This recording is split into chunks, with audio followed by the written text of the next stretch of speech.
What's up, YouTube? HPJ here, and I'm coming at you guys today with a discussion video. Um, Now that Worlds is over, the TCG now has technically been a month or so into Link era. A lot has pretty much been gone over, and I've done a ton of stuff to keep Harpies, and Harpie players and future Harpie players informed about what the current situation of the game is. And one of my biggest concerns as a TCG player has always been the ban list.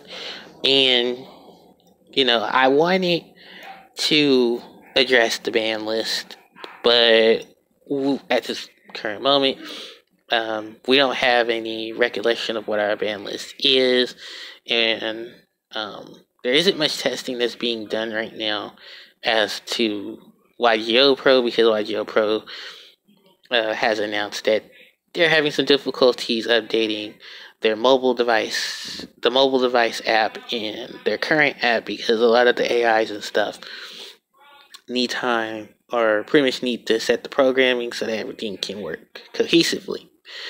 Well, I did the best I can in terms of what I can show off for Harpies, because we still have a predominantly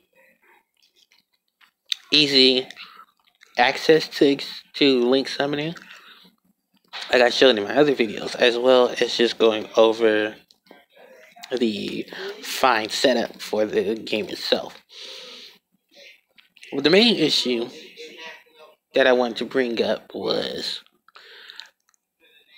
where do Harpies stand in the meta? Where do we stand now in TCG? Can we be a competitive force? Can we be, a force to be seen as a threat? And what more can we get out of, what we're already given now, as opposed to where we were before? My whole basis, let me just start off with why I wanted to make this video. A couple of days ago, right after Worlds, literally the Monday after Worlds, I was on the phone, I was on Facebook, and I left a comment originally saying, where's the ban list?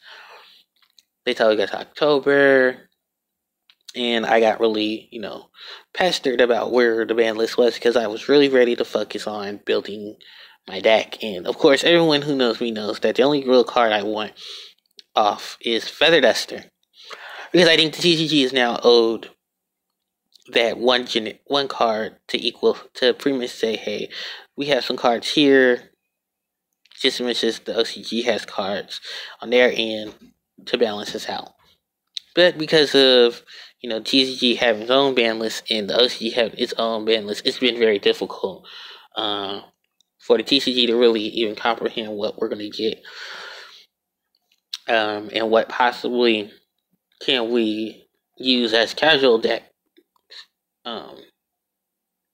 in certain situations. And of course, when I bring up the whole casual situation, it opens up the whole, question of what's meta, what isn't, and where you stand on the quote totem pole. And it just relates to the fact that a lot of the portions of the TCG players just refuse to play Harpies. The only exception was Jeff, and then Jeff even quit Harpies after he did a tournament or two, and the only time Harpies really saw much play was between Tachyon and over. Tachyon, I think, about when Harpies came out, and then the only other time it was seen was 2005's Worlds, where Harpies got 18th. No, they were at Worlds, and then they lost to Klee, which that was a whole other upset in its own. It's rare, like I said, for a deck like that to not be in tournament, to be in that class of tournament. Like I said, one caliber of everything is it accounts for the player. Do you know your deck? Do you know how your deck works? which goes to say that the whole situation of meta and non-meta. Does it take a meta player to play Harpies to where it can work substantially to have that strength to fight through the other cards of the tiers and to deal with tier 0 type decks to, claim victory in tournaments and stuff like that, and maybe hopefully not get banned? Or maybe it's a good thing that they're not meta, in that they can, say, hey, here's some cards for you guys to keep you guys going every once so often. Like how they do Dark Magician, Blue Eyes White Dragon, Red Eyes Black Dragon, Joey, Yugi, Kaiba, instead of just leaving, my stuff to the side. Not to saying that, other, Yu-Gi-Oh! Anime characters and their decks shouldn't get any praise or get any show themselves. But, as one of the original female archetypes in the game, you thought that they'd put some more effort into releasing more content for Mai and, her Harpies. Although there is to say what's wrong with the Amazoness, I have nothing against Amazoness, which was the other archetype that she played in her deck. But I feel that this should have been more helped, or at least more in terms of combinations between Harpies and Amazoness. So, right now, what we're looking at is just, is it something that a lot of Harpie players have always asked, where do we get the boss monster in the main deck and then the cards to support the main deck itself? Instead of just constant searching, like we don't have a draw card, we don't have trap or spell negation. We have spell and trap destruction. We have a ton of summoning, support, and we have a ton of decent. Okay, we have massive monster destruction, but it's only relatively due to what the card itself does. And with cards like Triangle Assassinity Spark, doesn't really help because you need specific monster on the board in order to activate it, and that specific monster on the board hasn't been played since 2009. So, yeah. It's gotten to that factor of, we like to see some new ideas, like we had with Chandler and Dancer and Harpist in terms of monster pool. To see spells and traps like Hysteric Sign and Harpie's Featherstorm coming out and supporting the Harpie archetype, but they're actually doing so to support the Harpie archetype. Maybe even we could get some Amazoness that have Harpie in there, like a Harpie Amazoness or a Amazoness Harpist, or stuff like that, where it can combine both decks and you can use and utilize both sides of the spectrum to build a strong deck. Sort of a mashup, like we've seen mashup between True King and Harpie, which worked well, as opposed to True King and Zodiac. I mean, Harpie and Zodiac, which never worked out well, and I've already done that video to talk about that. The one basis that I can honestly say is when I look at this deck, in the main support that we have, I still feel like we have a long ways to go. And, wishing and hoping that when we get our own, revamped structure deck, like dinosaurs and counter fairies, the hard Parshaft light fairy beatdown setup, they're getting their revamp as of now. But hopefully Harpies did get some look at in Lord of the Storm revamp and seeing what support they'll give us, as opposed to all these years now. I think because it's been 10 years now since Lord of the Storm has been released, that we can finally say, okay, here's some cards that you can take out, here's some cards for you in, so that it can balance it out, and then maybe Harpies can be looked at as a deck that is, just because it's not meta, it's still a deck that people can say, that was a good matchup, and it balances itself out. I don't think we'll ever get to the tier 0, and I honestly don't think we need to be tier 0. At least let us be like tier 1 and a half, where we're not tier one, but we're not, some low class casual deck. We still have our advantages, and we still have um, a ton of support rocking out for us. Other real things I wanted to say. Because it's been so long for a lot of things Harpy related. It's been, just a ton of things that had gone on with worlds and, some things that I wanted to bring up besides, just where we stand as the meta and, the hoping and wishing. When I look at the TCG, the biggest thing that I can say about the TCG that I don't like in terms of what the TCG is when it comes to a deck like Harpies is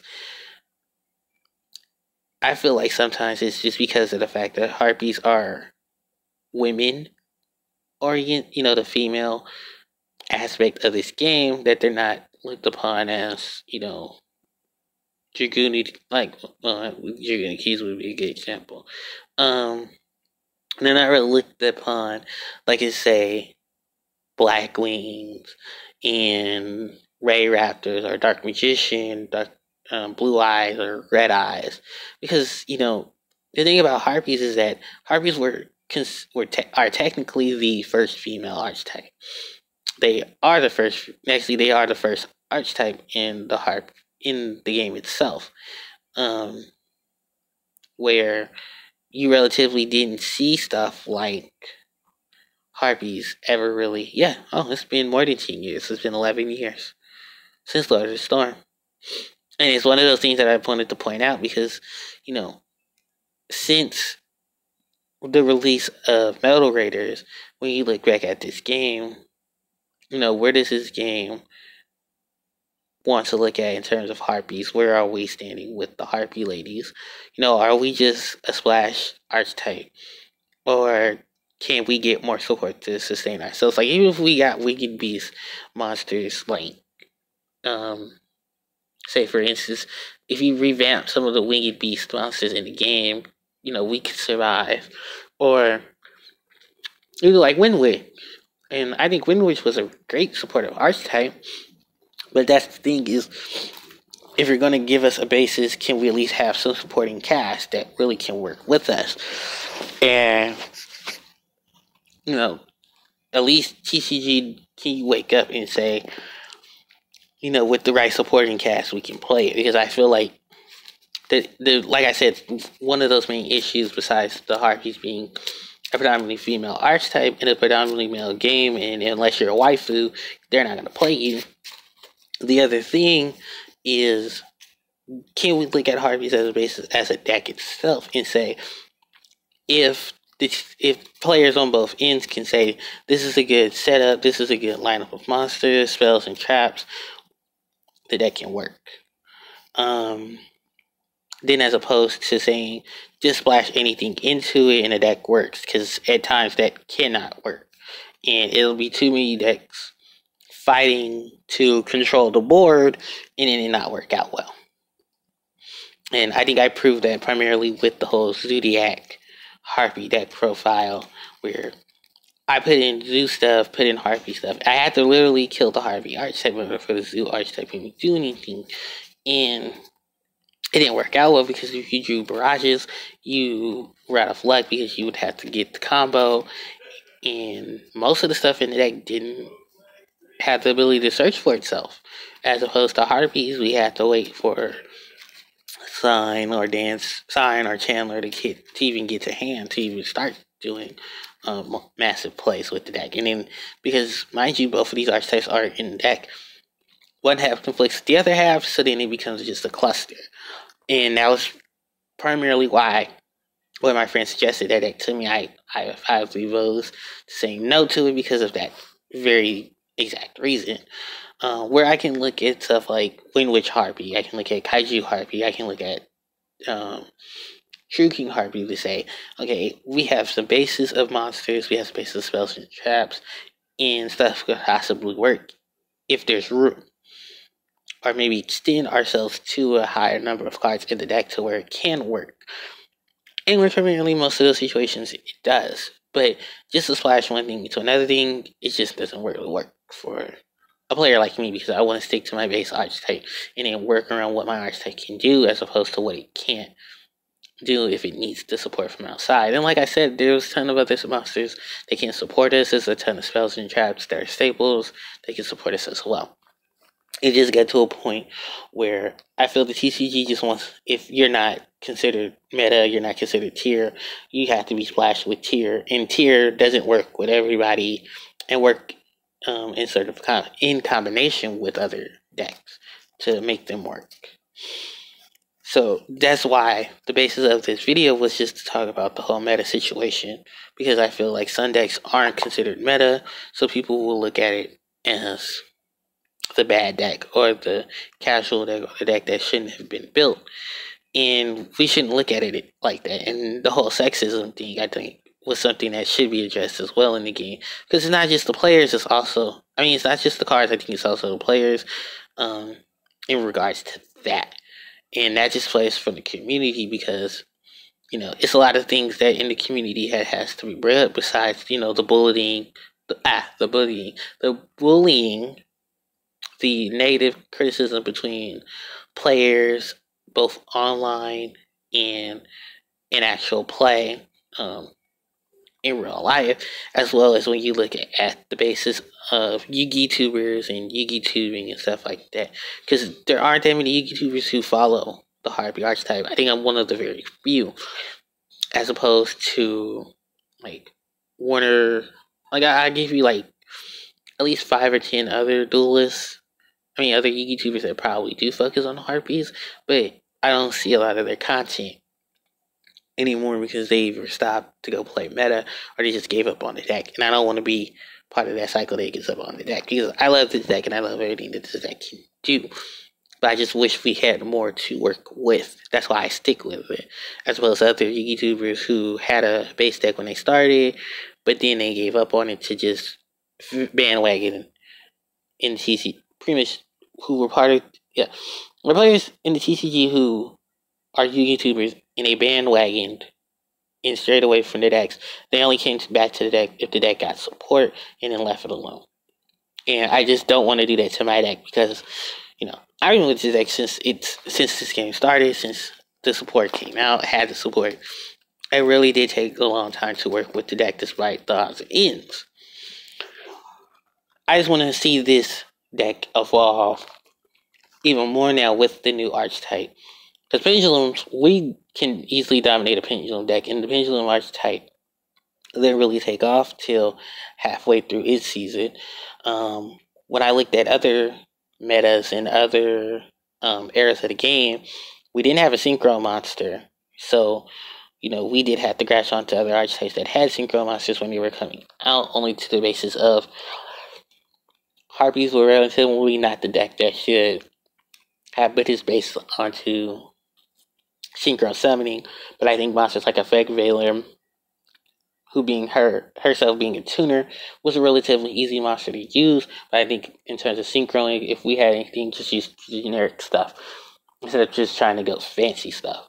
And just remember that at that time we only had like 6 available monsters in the extra deck. I mean, in the main deck itself, of Harpie ladies. You had Harpie sisters and you had dragons. But relatively, it was hard to bring out a pet dragon because the tribute summoning is really hard to do, as opposed to now, where it's really easy to pop a monster on the field without having to tribute it, as opposed to then during the Synchro era where it was hard, unless you were a monarch and you were running Treeborn Frog, for example, to get a monster onto the board, or you were like Chaos or Light Swarm or Blackwing. Sorry, in that case. As opposed to, I think, the Exceed era, not only did it give us new monsters in terms of what we could put on the board, but it allowed us to play off the level aspect of our deck. Once Harpie Chandler and Phantasmal Dragon came into play, we were able to access our level 7 dragon to do level 7 play, and then have the ability for Chandler to still make monsters like Phantasmal Dragon in the Exceed era, alongside cards like Alien Aegis and Hysteric Party, which we still had. But now that we had Hysteric Sign, we could easily get to Egotist to put more plays alongside Harpie Chandler. So, it was just a basis of, if we can stand up our effects, stack up our support, we can actually make a deck good and then go out there and use the deck like no other. But it also has to do with the whole side of, if we can get people to support it, will it work? But I don't know with the TCG, because a lot of other TCG players, they can say one thing but then feel another type of way. So yeah, I just wanted to get all this out, and hopefully it sparks some conversation, and to where we can address some of this stuff. But that's all I can really do. So I'm gonna end the video here, and hopefully in the near future, sometime we get our ban list. I'll talk about the ban list and stuff like that. But yeah, that's pretty much what I wanted to talk about. Just wanted to get all that off my chest and just address these issues and stuff. So this is pretty much the end of the video. Like, comment, subscribe. Leave me some of your ideas and some of your feedback, guys, if any. So thanks very much, and HPJ signing out.